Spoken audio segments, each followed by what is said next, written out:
Nav nekādu iebildumu. Papildus jautājumu arī nav. Paldies, tad sāksim. Pirmais jautājums mums šodien ir Ozolnieku novada pašvaldības izpilddirektora iecelšanā amatā. Beidzot pienācis tāds brīdis, es varu jums prezentēt jaunu cilvēku, kuri visi, es domāju, Ozolnieku iedzīvotāji pazīst. Un mēs vērtējam arī citas kandidatūras. Nu, šobrīd izskatās tā, ka Jāņa Poča kandidatūra ir vislabākā no tām, kas mums bija izvēles. Ja? Un par viņu īsumā es varu pateikt tā, ka viņš ir dzīvis 77. gadā, dzīvo tepat Ozolniekos, ir pabeidzis tātad Latvijas Lauksaimniecības universitātes magistratūru ekonomikā un arī to pašu iestādi tehnikas inženieris ar tiesībām studēt magistratūrā. Tad līdz ar to viņš šeit bija paveicis. Ja? Tā, latviešu valoda viņam ir dzimta, angļu un krievu tekoši, un mazliet zina arī valstu valodas. Es domāju, ka varbūt mēs varam dot vārdu viņam pašam, kāpēc viņš piekritis mazliet, ja? Nu, tad varbūt būs jautājumi kaut kādi debats varbūt jau uzsāksies. Lūdzu, jā. Nu, kurienes jā? Jā, nu, var. Nāk pie galva. Nē, šeit pie galva. Šeit pie galva.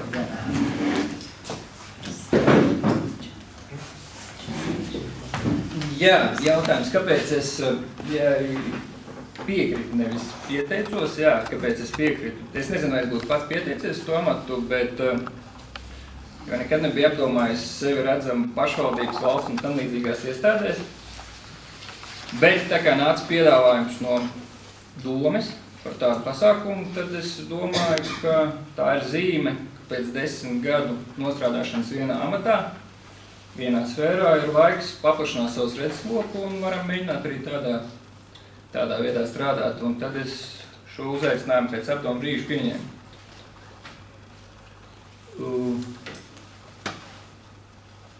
Ko vēl? Īsumā pa sevi. Jā, īsumā CV jau pateica, augstākā izglītība ir maģistūra ekonomikā. Darbs vadībā man ir 9 gadu pieredze, tas ir servisā ar 30 cilvēku kolektīvu. Un tā kā tas ir Konika, Esko Latvija, lauksaimniecības tehnikas un smagās tehnikas servises, tad es domāju, ka kā vadītājiem tā man bijis lieliska pieredze, jo tie cilvēki, kas tur strādā, varētu būt vieni no demotivētākiem un ar lielākajām prasībām pret viņiem, kādu darbs var piedāvāt. Jo viņiem ir jābūt gan IT speciālistiem nedaudz, gan inženieriem, gan mākai runāt cilvēkiem, nedaudz par ekonomiku, nedaudz par lauksaimniecību. Tā kā es domāju, ka tā pieredze man ir bijis laba. Nezinu, cik daudz tā darēju šeit, es domāju, ka noteikti. Pārējais viss, kas ir saistīts servisā, tas ir bijis visu budžetēšanas, ciparlietas, kontakti ar ārvalstīm, kontakti ar piegādātājiem, plašs cilvēku loks, kas, protams, ir interesanti, bet gadu gaitā tas paliek vienmaļāks un vienmaļāks, un kad aplis noslēdzās, liekas, ka varētu paplašināt šo savu redzējumu. Un šī, man liekas, lieliski iespēja, jo sanāks runāt uzņēmējiem, skolotājiem, kultūras darbiniekiem, sportistiem, kas tik nenāks pretī. Es domāju, tīri pašam sev kā izaugsmē un kā pilnveidošanai šī būs ļoti lieliski iespēja. Un tā kā, starp citu, es atceros, ka beidzu universitāti, nekad nebija iedomājies, ka strādāšu par servisu vadītāju. Man īstenībā bija piedāvājums strādāt par servisu vadītāju, es to nedarīju, bet dzīve sagriezās, ka es kļuvu par to servisu vadītāju, ja 9 gadus nostrādāju, tad uzskatu, ka veiksmīgi. Un nesen bija kaut kāda runa, kad ir izpildu direktors, man liekas, tas bija, kad Kažotnieks sāk vai kā.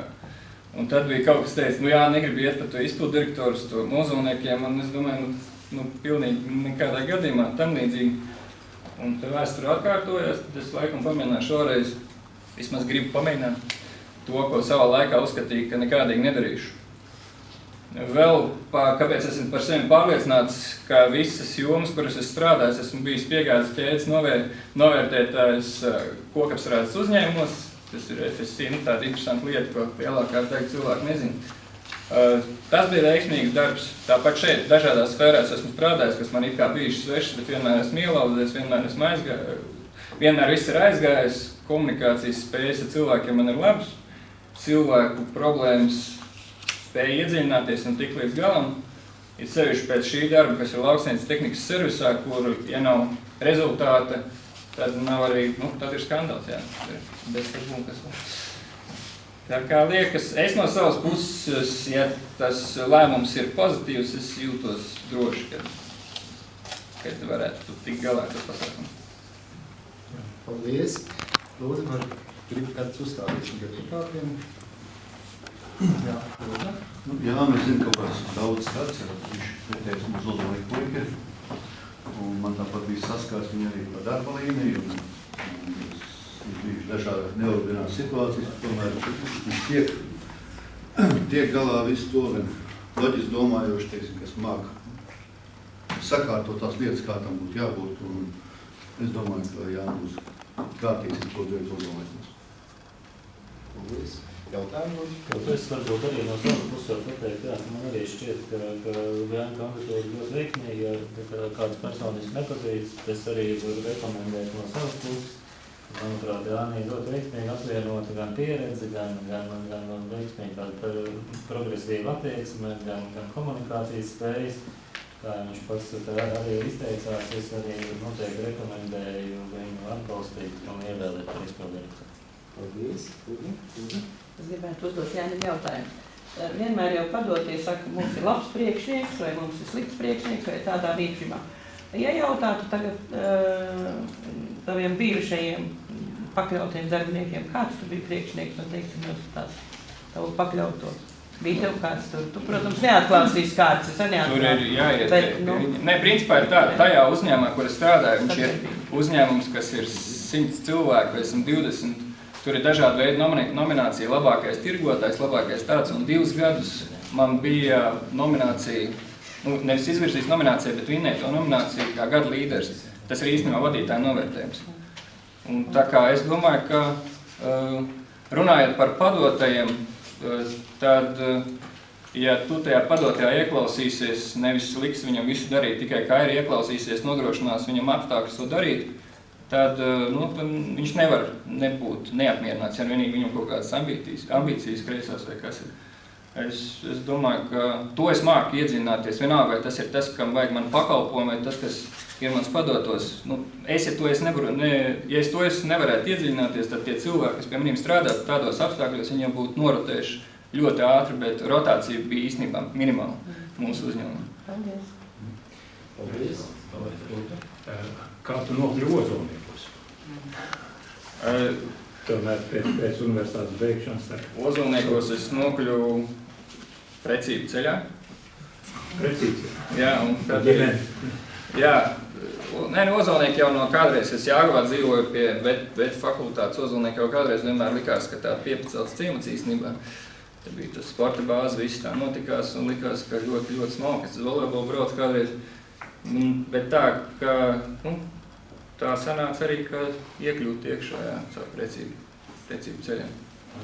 Paldies. Vēl kāds interesi? Cik daudz jautājumu? Vai jūs esat kāds politisks partijas biedrs vai nevalstisks organizācijas biedrs un kaut ko par hobijiem? Es neesmu viens partijas biedrs un arī nevalstisks organizācijas biedrs. Biedrība? Neatceros, ka būtu kaut kas. Jā, un īstenībā es jau domāju, ka šajā ametā, ja jau kļūst par kādas partijas biedru, man liekas, viņš nedara. Šis nav saistīts ar partijām. Šis ir saistīts ar cilvēku kopu, kas ir dažādas partijas, kas nonāk ārā ar savu lēmumu, kuru es varbūt varu ietekmēt saviem rekomendācijām. Es vai kurš cits, kas ņemsies. Bet tam pilnīgi jābūt nodalītām no kaut kādām partijām. Viennozīmīgi. Tad, ja, es neapsveru par tādu domu īstenībā. Un par hobijiem ir tā, hobiji man ir galvenais kustēties, tas ir volejbols, 2 reizes nedēļā obligāti sanāk, bet nevienmēr sanāk. Mēģinu pie vecās savu koru piedziedāt, kad iespējams, un piespēlēt savu trombonu pie orķestru, bet tas ar neīpaši daudz sanāk. Tāpēc es jautāju, man interesanti. Jā, un tad īstenībā brīvā laika pavadīšanai man Ozolniekos ļoti patīk. Daudz nenovērtēju, ko Ozolnieki ir, ka Ozolniekos slēpošanai nav tikai trasi, tur ir tālāk, viss, kas uz Valgunas puses, viss tur var noslēpoties. Tālāk pa Misas upi, man liekas, laivošanai nav sliktāk kaut kāds salats. To brīvā laika pavadīšanai Ozolniekos man ļoti daudz iespējas ir. Un ar to es arī nodarbojos. Netērēju bieži vien daudz laika, braucot kaut kur tālu, bet to pašu panākt padās iet. Ja, paldies. Es domāju, ka jautājumi vēl. Es biju sagatavojis. Jā. Jā, es jau daļai atbildēju šo jautājumu. Man interesēja jūsu personīga attieksme pret konkursiem uz amatiem. Atbildēju jau, ka diez vai būtu pieteicies. Ja būtu izsludināts konkurss izpildu direktori. Bet, vispār kā tā personīga attieksme ir pret konkursiem un kā turpmāk? Man patiktos, ja pieņemsim uz šo amatu konkursu būtu bijis 3 kārtas. Pirmais sociālās spējas, piemēram, otrais erudīcija, trešais intelekts, un tad izšķirtinātos un tādā veidā. Labi, rekomendācijas un, tā man jebkurš konkurss liekas tāds. Un es, pieņemsim, ir kaut kāds amats, un es redzētu, ka cits ir spēcīgāks, man nebūtu vēlme viņu vinnēt tikai tāpēc, ka es vinnēju konkursu. Es redzu, ka viņš labāks tam amatam, lai viņš iet. Viss, nav jau svarīgākais tikt tajā amatā, svarīgākais kaut ko izdarīt tajā amatā. Un es redzu, ka cits labāk izdarīs tajā amatā, aiziet. Es kaut kam būšu noderīgs tāpat. Paldies. Tā, laikam beigsim mocīt cilvēku. Ne? Ir vēl jautājumi? Nav? Tā, paldies, Jāni. Nav citu priekšlikumu kandidātiem? Nav. Paldies. Tātad pēc likuma ir personīga balsošana ar balsošanu līmeni, jā? Un tā likumā pateica. Un tad ir tā, vai mēs